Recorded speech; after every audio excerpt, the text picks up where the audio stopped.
selamat malam semuanya. Pada kesempatan kali ini, saya dari perwakilan kelompok 5 akan menjelaskan mengenai laporan hasil observasi di Apotek Adika.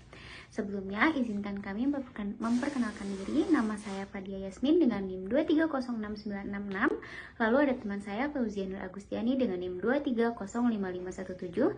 Dan yang terakhir ada Syahla Diva Kamila dengan NIM 2306025. Selanjutnya, kita akan membahas mengenai jenis arsip di instansi kesehatan. Nah, jenis arsip di instansi kesehatan itu ada dua. Yang pertama ada arsip dinamis dan juga arsip statis. Yang pertama kita akan membahas mengenai arsip dinamis. Apa sih itu arsip dinamis? Jadi, arsip dinamis itu adalah dokumen yang masih digunakan dalam aktivitas operasional sehari-hari atau masih memiliki nilai guna secara administratif, hukum, dan keuangan. Nah, arsip dinamis ini itu dibagi menjadi dua, ada arsip aktif dan juga arsip inaktif. Arsip aktif ini digunakan sehari-hari dan arsip inaktif ini tuh arsip yang masa retensinya belum habis. Contohnya itu seperti rekam medis pasien. Nah, jenis arsip yang kedua itu ada arsip statis. Arsip statis itu adalah dokumen yang telah habis masa retensinya dan diserahkan ke lembaga kearsipan. Meski tidak lagi digunakan dalam operasional, dokumen ini itu tetap bernilai sebagai bukti hukum, sumber informasi, dan catatan sejarah. Contohnya itu bisa berupa data rekam medis pasien yang sudah lama atau laporan penting yang menjadi bagian dari sejarah instansi. Lalu selanjutnya, ada beberapa sistem yang umum digunakan untuk penyimpanan arsip di instansi kesehatan. Yang pertama ada sistem nomor atau numerik. Dokumen itu untuk sistem ini tuh dokumen diatur berdasarkan nomor unik. Contohnya itu seperti nomor rekam medis. Lalu yang kedua sistem abjad. Jadi penyimpanannya itu berdasarkan nama pasien atau subjek. Dan yang terakhir, yang ketiga ada sistem subjek atau topik. Pengelompokannya itu berdasarkan kategori seperti surat masuk atau laporan lab. Nah, untuk yang bertanya-tanya, ada nggak sih regulasi kearsipan di sektor kesehatan? Tentu saja ada ya. Jadi regulasi kearsipan di sektor kesehatan itu ada 3. Yang pertama, UU nomor 43 tahun 2009 yang mengatur pengelolaan arsip dinamis dan juga statis.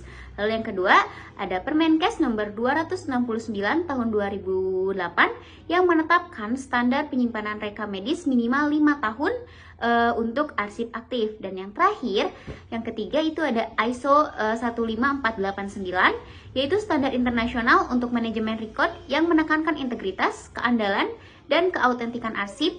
Baik, sebelum masuk ke hasil dan pembahasan untuk laporan observasi ini, saya akan membacakan terlebih dahulu profil Apotek Adika. Jadi, Apotek Adika adalah apotek swasta yang berlokasi di Jalan Insinyur Haji Juanda nomor 306 Dago, Kota Bandung. Apotek ini tuh aktif melayani kebutuhan kefarmasian masyarakat sejak pertama kali berdiri. Layanan yang tersedia itu seperti penjualan obat yang bebas dan berdasarkan resep, racikan, konsultasi ringan, serta penyediaan alat kesehatan, vitamin, dan suplemen. Apotek ini beroperasi setiap hari pada pukul 8 pagi hingga pukul 9 malam. Selanjutnya yaitu hasil dari studi lapangan yang telah kami lakukan. Untuk pertanyaan pertama yaitu bagaimana sistem pengelolaan arsip di apotek ini dijalankan, baik digital, fisik maupun hybrid. Sistem arsip yang digunakan di Apotek Adika ini masih bersifat manual atau fisik. Semua dokumen disimpan dalam map yang sudah diberi label berdasarkan bulan dan tahun. Pengarsipan juga dilakukan tanpa bantuan teknologi digital karena sistem manual ini dinilai masih cukup efektif dan sesuai dengan kebutuhan apotek saat ini. Selain itu, keterbatasan sumber daya dan juga belum adanya urgensi juga menjadi alasan belum diterapkannya sistem digital. Lalu, pertanyaan yang kedua yaitu apa saja jenis dokumen ataupun arsip yang wajib disimpan di apotek ini? Jawabannya yaitu dokumen yang wajib diarsipkan mencakup hampir seluruh kegiatan operasional apotek.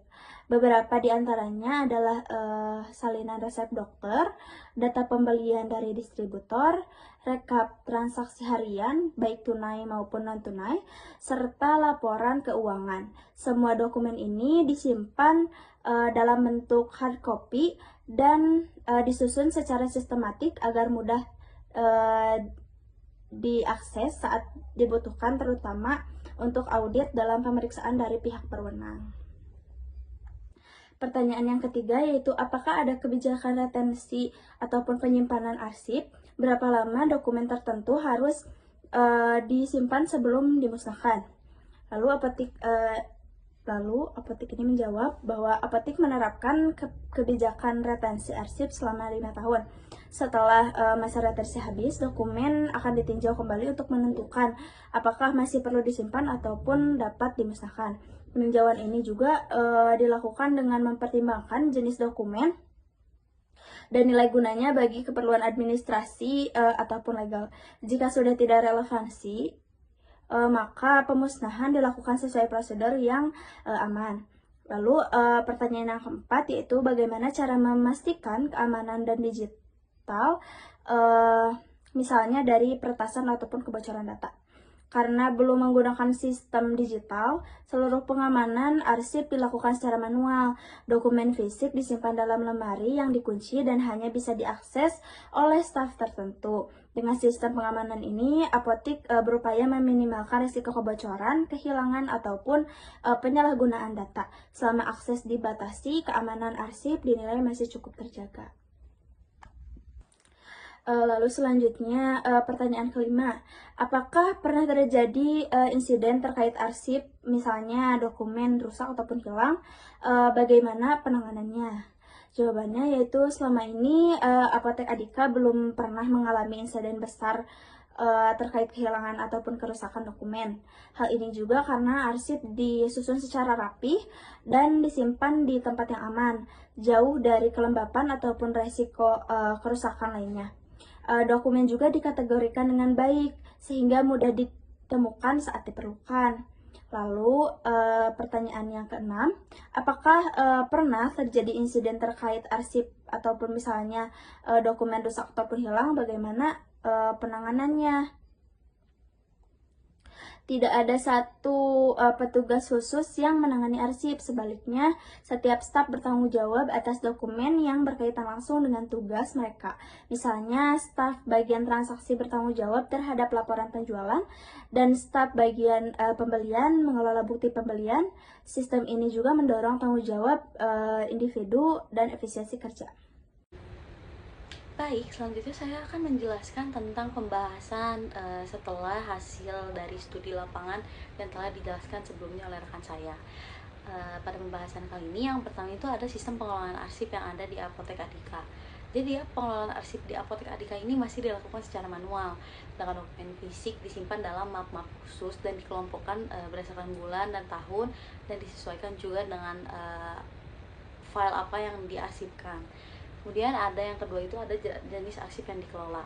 Apotek Adhika ini menyimpan berbagai jenis file penting. Yang pertama itu ada salinan resep, kemudian ada bukti pembelian dari distributor, data penjualan, serta laporan transaksi harian dan bulanan. Kemudian yang ketiga itu ada sistem keamanan arsip. Nah, untuk menjaga keamanan arsip, Apotek Adhika ini menyimpan dokumen dalam lemari khusus yang terkunci dan hanya dapat diakses oleh staf tertentu.